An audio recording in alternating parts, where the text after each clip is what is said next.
In Excel 2013, the limitation of 1 million rows and of working with a single table has been removed by adding the data model, which comes from Power Pivot. So let's take a look at how to solve the same scenario, but this time using Excel 2013. We are in the same scenario as before.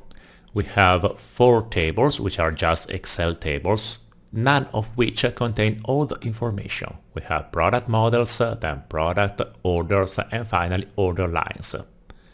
This time we want to solve everything without using VLOOKUP. So let's start, for example, from the product table. And from here we start creating a standard pivot table.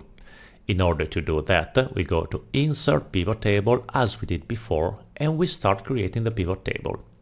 We already know what happens. We have the columns coming from the product table, and among them we have the color. Problem is, if we want to do analysis of sales, we cannot use only the product table. We need to get information coming from other tables. In Excel 2013, there is the More Tables button. If you click on it, a dialog appears that asks you if you want to create a new pivot table based on the data model. We will learn about the data model later. For now, let's just click on Yes. And this creates a new pivot table which looks identical to the previous one. But now, if you look at the pivot table fields, something changed. In fact, we no longer have only the columns from one table, but we have the table names. And below each table name we have columns from that table. We take, for example, the line total from the order line, and well, you see the result is not exactly correct, because the same value is shown for all the rows of the pivot table. And there is a yellow warning that says relationship between tables may be needed.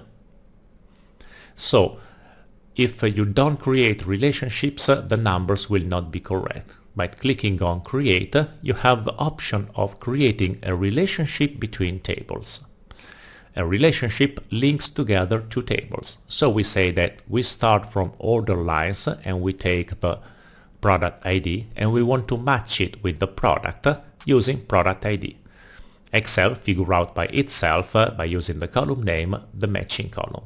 Clicking OK, you can now see that the numbers in the pivot table are correct. We did not use VLOOKUP, instead we created a relationships, and now we are able to use columns coming from different tables by using the data model. It is important to learn immediately what is the data model. The data model is the Power Pivot database which lives inside Excel. So your tables, your Excel tables, have been copied inside the data model, and there Excel created the relationships. But how can we take a look at the data model if it is not inside Excel?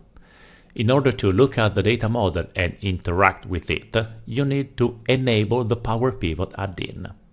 To do that, you need to go to Options, then search for Add-ins. There is a small combo at the bottom. From there you need to choose COM add-ins, and now you have the dialog of COM add-ins. Among the many, you have Microsoft Office Power Pivot for Excel 2013. Just enable it, click OK, and you see that in the ribbon now there is a new tab called Power Pivot. The Power Pivot window, which will be opened by using Manage, contains all the features of Power Pivot, which are topics you are going to learn during this course. For now, I'm only interested in showing you what happens when you click on Manage. The Power Pivot window appears, and here you can see the data model. We have products and order lines, so not all the tables have been copied inside the data model, only the ones which you have used in your Excel pivot table. You have the option of looking at data or looking at the diagram. Looking at the diagram, relationships are much easier to look.